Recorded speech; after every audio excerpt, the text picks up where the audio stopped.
به معالي وزير الإعلام لقناة الجزيرة بأن ما حدث في المفرق أعمال يقف خلفها مراكز قوة، فإن الوزير مطالبا بتحمل مسؤولية كلامه، مطالبا بتحمل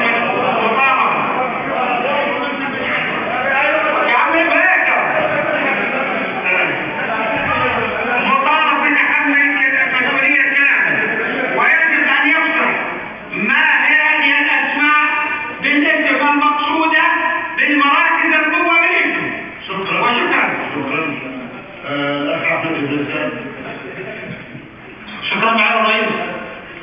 أشكرك.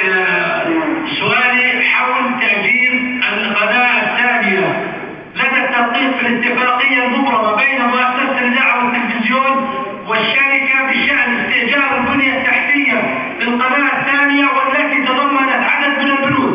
ما بالتأكيد بالنهاية بدراسة ملف الاتفاقية قامت الشركة بدفع مبلغ 500,000 دينار فوق توقيع الاتفاقية، هذه 25% من بدل التعاقد، ولم تلتزم الشركة ولغاية الآن بدفع باقي المستحقات وهي 3,166,000.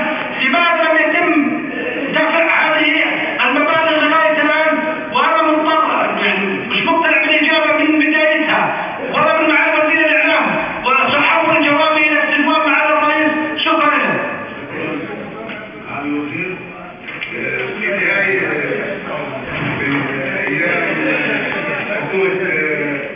حكومة وزير الإعلام أجاب على هذا السؤال بإجابة. إذا كان لدى الأخ أي أسئلة سنجيب عليها أيضا مكتوبة، يعني أي إضافات أخرى، لأن هنالك جواب مسهب حول هذا الموضوع من وزير السابق من 6 أو 7 سنوات. فالآن إذا في أي سؤال إضافي سنجيب عليه مكتوبا إلى أفضل. وجه السؤال مرة ثانية حول الاستجواب بتاعكم. أنا أحول سؤالي إلى استجواب. شكرا. السؤال الأول. معنا. السؤال الأول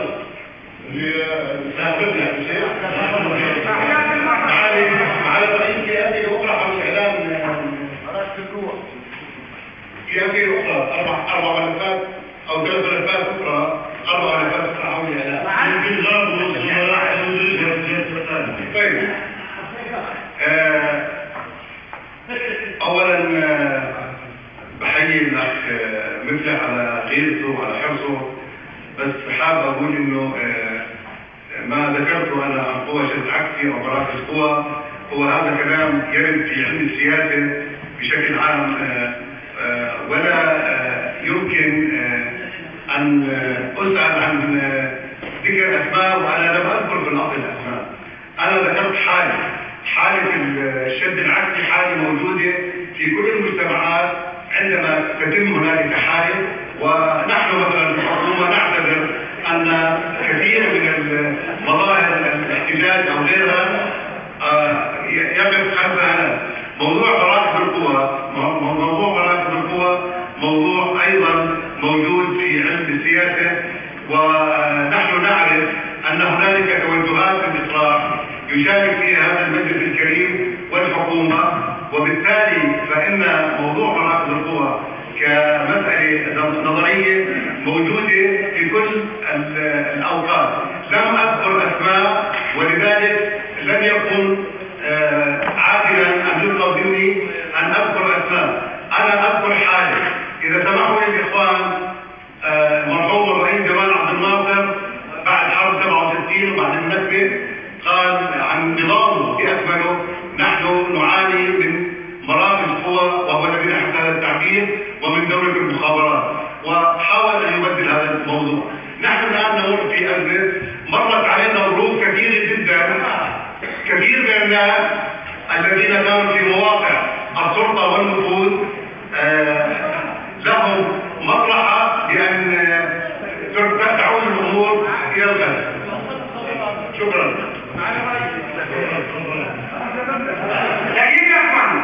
معالي الرئيس، معالي وزير الإعلام بامتحان مجلس النواب عن علم السياسة، انت حكيت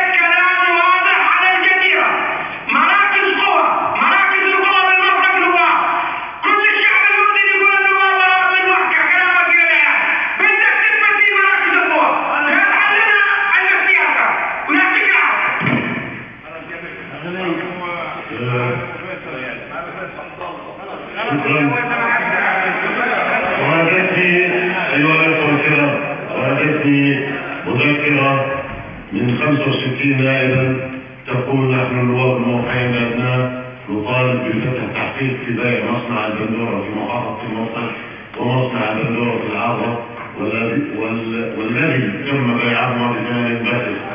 وهو وقع من 65 أول واحد النائب من 5 شهور.